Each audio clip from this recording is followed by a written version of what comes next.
కర్నూలులో రాజకీయ పార్టీల నాయకులతో కౌంటింగ్ సందర్భంగా జిల్లా ఎన్నికల అధికారి సమావేశం నిర్వహించారు. ఈ సమావేశంలో పాల్గొన్న టీడీపీ నేత తిక్కారెడ్డి మాట్లాడుతూ కౌంటింగ్ సందర్భంగా వైసీపీ నాయకులు దౌర్జన్యాలకు పాల్పడే అవకాశం ఉందన్నారు. వైసీపీ నేత సజ్జల రామకృష్ణారెడ్డి మాట్లాడిన తీరు ఇందుకు నిదర్శనంగా ఉందని, ఎన్నికల కౌంటింగ్ రోజు కూటమి పార్టీల కార్యకర్తలు జాగ్రత్తగా ఉండాలని తెలిపారు. మనం చీఫ్ ఏజెంట్గా ఇప్పుడు ఎవరున్నారో చూసుకొని వాళ్ళని పోస్ట్పోన్ చేసుకోమని చెప్పి కలెక్టర్ గారు నాకు ఏర్పాటు చేయండి. ఎంపీ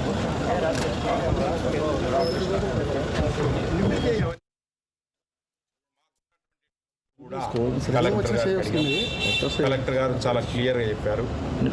స్ట్రాంగ్ రూమ్ 6:30 గంటలకు ఓపెన్ అయిపోతుంది, 8 గంటలకు కౌంటింగ్ అవుతుంది. ప్రతి ఒక్క 20 నిమిషాలకు ఒకసారి రౌండ్ ఎన్నికల డాష్ బోర్డులో పెడతామని చెప్పారు. అలాగే మేముగా తెలుగుదేశం పార్టీగా కర్నూలు జిల్లాలో ఏదైనా గొడవలు అయ్యే ప్రాంతాలు ఉంటే వాటికి సంబంధించి తగు చర్యలు తీసుకోవాలని కూడా ఎన్నికల అధికారి కలెక్టర్ గారికి పత్రం ఇవ్వడం. అలాగే కర్నూలు జిల్లాలో ఈసారి పోస్టల్ బ్యాలెట్స్ ఎక్కువ ఉన్నాయి. ఫస్ట్ టైం పోస్టల్ బ్యాలెట్ కొత్త నియమావళితో జరిగింది. దానికి సంబంధించినటువంటి కొన్ని అనుమానాలు మాకున్నాయి. వాటిని కలెక్టర్ గారి దృష్టికి తీసుకెళ్ళాం. వాళ్ళు దానికి తగ్గ విషయాలు చెప్పారు.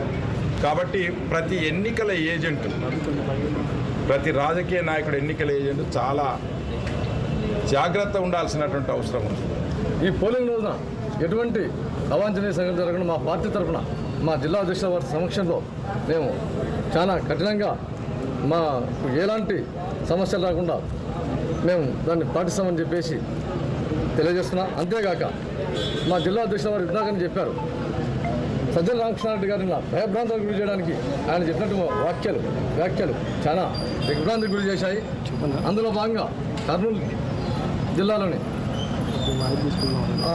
పోలింగ్ అక్కడ కౌంటింగ్ దగ్గర ఇలాంటి అవాంఛనీయ సంఘటనలు ఆయన చెప్పినంత ఈజీగా ఉండదని చెప్పేసి తెలుగుదేశం పార్టీ కార్యకర్తలు అయితే మేము కూడా అన్ని రకాలుగా ఎదుర్కోవడానికి ఏజెంట్లను కూడా మేము కూడా సంసిద్ధంగా ఉన్నాం. కాబట్టి మా జిల్లా అధ్యక్షుల వారు ఏజెంట్ల విషయంలో చాలా జాగ్రత్తలు తీసుకొని ఏజెంట్లను సెలెక్ట్ చేయడం జరిగినది. కాబట్టి మేమంతా ఈ కౌంటింగ్ ప్రక్రియను సజావుగా జరిగేదానికి మా వంతు పాత్ర